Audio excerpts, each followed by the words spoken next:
Emotional, below-the-belt arguments characterized Greta's speech at the UN on Monday, but the end result has been a global conversation that has needed to happen for a long time. See a bit for yourself. I shouldn't be up here. I should be back in school on the other side of the ocean. Yet you all come to us young people for hope. How dare you? If what is at stake is a dead planet, those shaming tactics, and perhaps even more extreme ones, are justified. She makes many adults uncomfortable. She weaponizes blame and disappointment.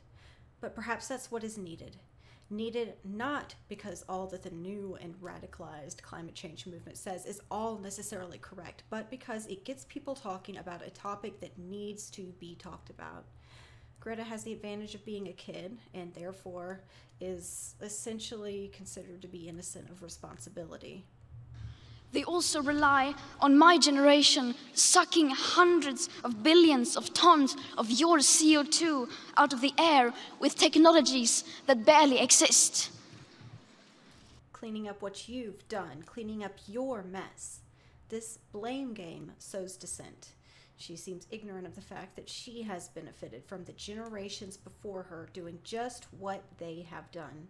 She and I and us are not spawned fully formed from the fabric of space-time, independent of our predecessors, but are a product of what and who came before us. Our generations are the next step of a beautiful line of development that is human existence. She makes the common young person mistake of assuming that as a generation, our generation is fundamentally different from those in the generation before us. The only difference between us is circumstance. We inherit our circumstances, and it leads the generations to characterize differently. Circumstance dictates how a generation behaves as a whole. Millennials and Generation Z, well, if we had been in the same place as the Boomers or Gen X, we would have done the same things as a whole and made the same decisions. Is this all beside the point? I mean, if what is at stake is a dead planet, then what tactics are not justified? I think it's not beside the point, because I think that the blame game, while great for stirring people up and getting people talking, ultimately is polarizing and harmful. It maligns younger against older. It does not unite people. Greta is inspirational, but for all her talk of evidence, she and a lot of the people who follow her are dogmatic. It is being discussed as something whether you believe in or not believe in. And where I come from, it's more like it's a fact. And don't question it, she says, because it's fact. This is harmful.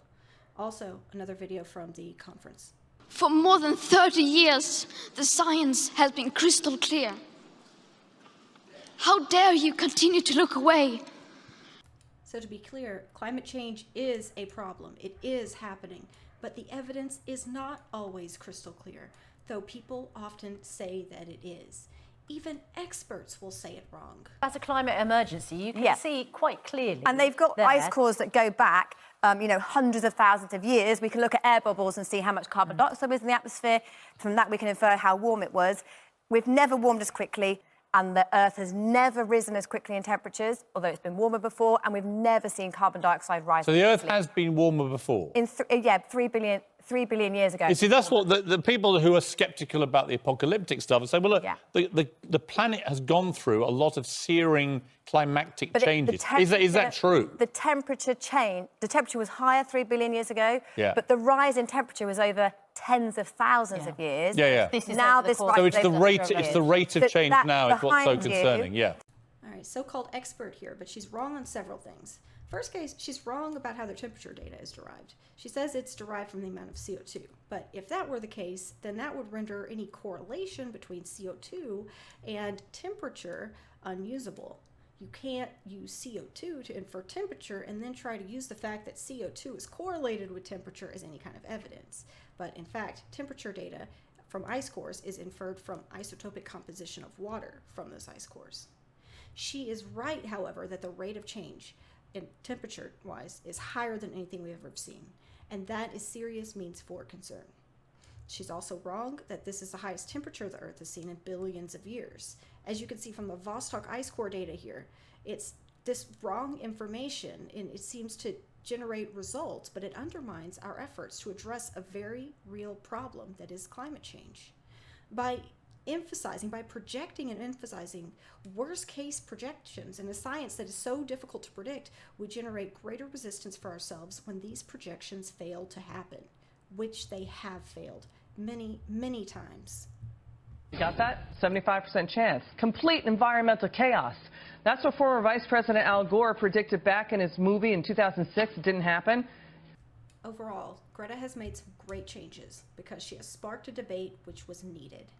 And the best way to get people to react and to do something is to scare the crap out of them, which she has done. And this is effective, I guess. But I would argue that that approach causes harm as well, and that the tactic of shaming and such is particularly polarizing. The conservatives have a point when they argue that the left is turning climate change into a religion, with Greta as its messiah. This all leads to a great deal of ambivalence on the part of conservatives and skeptics in general. And not ambivalence in the sense that they don't care, but ambivalence in the sense that many people do care a great deal about what seems to be contradictory ideas. And then that's not even to mention the fact that many of the ideas and approaches that are being proposed, such as just everybody do a little bit, everybody do your part, it will not work. The approaches are inefficient. We need an efficient alternative. But honestly, global warming is real, but the way we're trying to tackle it right now is phenomenally expensive and mostly just symbolic.